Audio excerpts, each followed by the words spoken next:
Hello everyone, welcome back to the channel. In this video, I will show you how to scan McDonald's QR code at Kiosk. So first of all, you need to start by walking up to McDonald's self-service kiosk and make sure the screen is active and ready for input. Now on the kiosk screen, you need to look for the scan code button.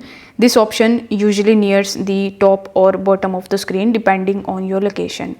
Now you need to take your phone and open your McDonald's application. Over here you need to tap on the deals option in the bottom, and here you need to simply select the QR code that you want to use. Now you need to hold your phone steady and place the QR code under the kiosk scanner until it registers. Once the kiosk accepts your code, your reward or your deal will apply automatically. So you need to continue selecting your items and review your order and proceed with payment. And this way you will be able to successfully scan your QR code at McDonald's kiosk. So if this video helped you out, give it a like and subscribe to the channel. Thank you so much for watching.